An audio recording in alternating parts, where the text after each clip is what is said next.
Hi everyone, this is me, Summer Kill here, back with another video. I want to thank you all for taking time out of your day to watch this video. As you can see, I am not singing nor am I playing guitar because this is my first time musical video since last week. For those of you who enjoyed my previous music videos, I would encourage you to go back and watch them and stay tuned because hopefully, Lord willing, next week I'm planning back with more music videos to be giving God all the glory, honor, and praise, doing His name in song.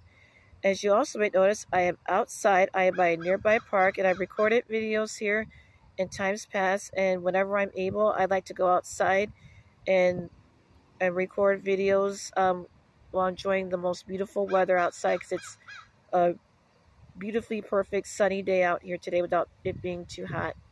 This is also my first musical video that is Bible related since early August of this month, and because today is August 31st. And as I was thinking, planning, and praying and making this musical video, the lesson and the person I'm going to share with you today is about the life of Daniel, and that's a book of the Bible. And I'm going to be sharing with you guys some lessons we can learn from the life of Daniel and we can apply to our lives today as Christians. Number one, Daniel was a refugee. Now, I know the word refugee is not in the Bible, but a refugee is basically someone who was carried away from their homeland to another country due to war and natural disaster, among other things. What took place in the life of Daniel and his peers is that they lived in Judah and in Jerusalem, and they were carried away from that country all the way to Babylon. And it was prophesied through many other prophets that was going to happen due to the Jews' disobedience. And so, can you imagine being a young person, being taken away from your homeland to having to adjust to your new life in a foreign land? Well, that's what happened to Daniel and his friends, Shadrach, Meshach, and Abednego, Hananiah, Mishael, and Azariah. They were refugees forced to adjust to a new land. Therefore, that would begin the story in the life of Daniel. Second point I want to make is the life of Daniel is that him and his friends took a stand for God in their teenage years. Now, I know a lot of us know the story of Shadrach, Meshach, and Abednego thrown into the fiery furnace because they refused to bow down to a false god. And we know the story about Daniel in the lion's den. He was thrown there because he refused to pray to the king. Now, we know those stories, and those stories are mentioned in the book of Daniel. However, a story that's often overlooked and not often talked about is before those couple of events that I mentioned took place, Daniel and his friends took a stand for God because they refused to eat the king's meat and wine. Now, you might say, well, so what? Well, the Hebrews had a law that there were certain meats that they were not allowed to eat, and there were some meats they could eat. If the meat was specifically dedicated to idols or to false gods, the Hebrews were commanded by God not to eat them. And in this particular situation, Daniel and his friends were presented with the king's meat, which was sacrificed to idols, and the wine. And Daniel was troubled by this because he didn't want to offend God or ignore the lessons that his loved ones taught him. The king's assistant, of course, hears about this, and he's concerned that the king was going to be mad at him. But the Bible says that God gave favor to the king's assistant, and therefore the king's assistant gave Daniel and his friends vegetables and water instead of the king's meat. Wow, how significant is that for Daniel and his friends in the midst of them living in a pagan culture? Despite them being young, they took a stand for God. And what a lesson that is for us Christians today, that no matter what environment that we're in, we can take a stand for God and to live His way. And that's exactly what Daniel and his friends did.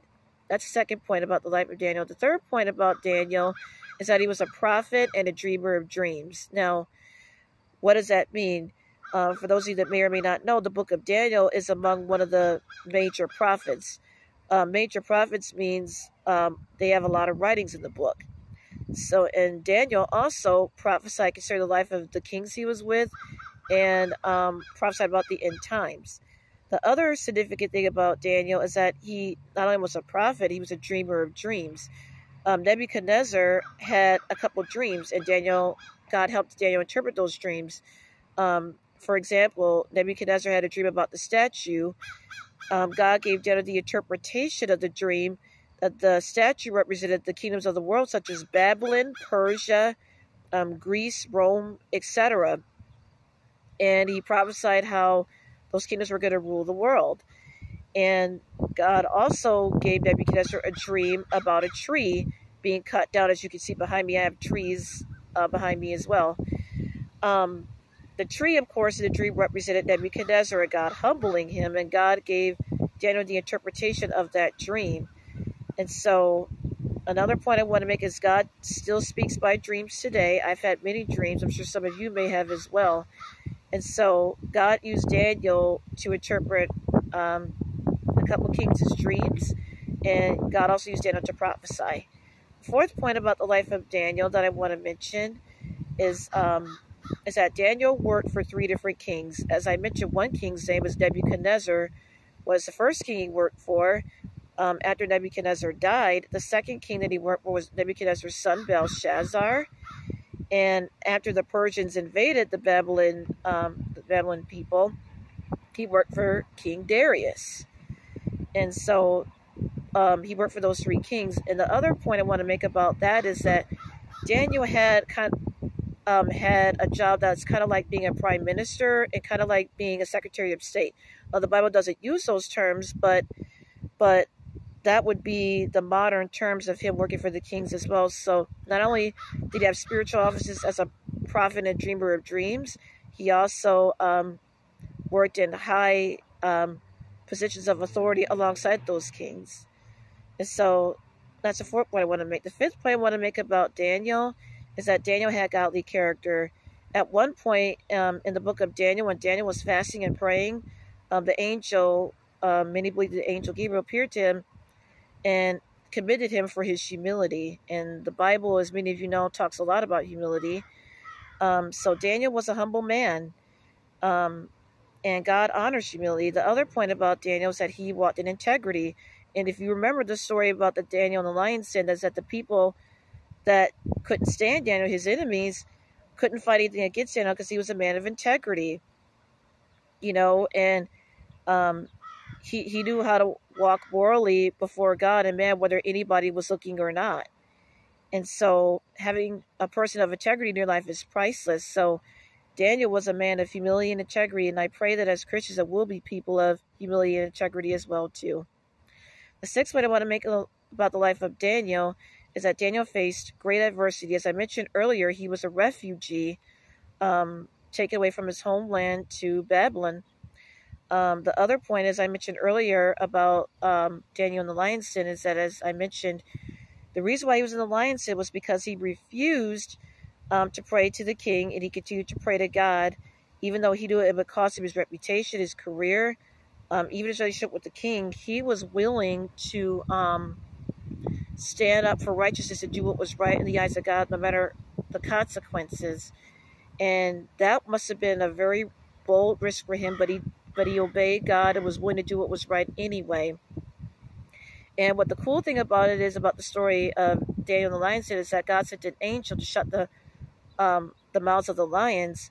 And when Daniel got released from the lion's den, the very ones that sought to destroy him, they got destroyed by being eaten by the lions.